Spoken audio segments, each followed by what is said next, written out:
আচ্ছা, তো বাংলাদেশের অবস্থা হচ্ছে প্রত্যেকটা জায়গায় তেল শেষ হয়ে গেছে।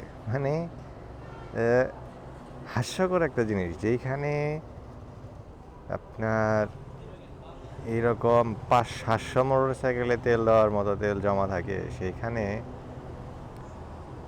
এখন নাকি প্রত্যেকটা পাম্পে তেল শেষ হয়ে গেছে। প্রত্যেকটা পাম্পেই তেল শেষ হয়ে গেছে। তাহলে এই তেলগুলা কোথায় গেছে? মানে ওনাদের যে ট্যাঙ্ক থাকে, যেটা মাটির নিচে থাকে, ওইটা নিচ দিয়ে ছিদ্র হয়ে গেছে। তো নিচ দিয়ে সেটা ভূগর্ভে চলে গেছে, ঠিক আছে? তো ভূগর্ভে চলে গেছে, তো এই জন্য এখন আর তেলটা পাচ্ছে না ওনারা, আমরাও পাচ্ছি না।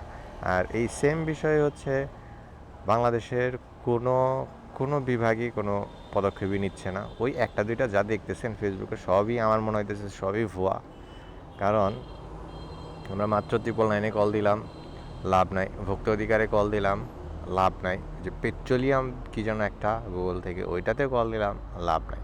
তার মানে বাংলাদেশে এইটা নিয়ে কারো কোনো মাথা ব্যথা নাই।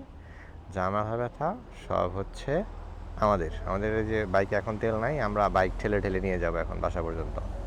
এখন আছি আমি আমার বাসা থেকে প্রায় 20-25 কিলো দূরে। তো এই 20-25 কিলো দূরে এখান থেকে আমার বাইক ঠেলে ঠেলে বাসায় নিয়ে যেতে হবে। আর এইখানে আমার এখানে পাম্প আছে অলমোস্ট 1 2 3 4 5 থেকে 8টার মতো এই অকটেন পাম্প বা পেট্রোল পাম্প আছে। এই যে পাম্প কোনোটাই থেকেই তেল দিতেছে না, প্রত্যেকটাই তেল শেষ হয়ে গেছে। ওয়াও! এই হচ্ছে বাংলাদেশ। আর আমরা এই যে নতুন সরকার গঠন করেছি এই উপকারের জন্য, আমাদের এত উপকার হচ্ছে।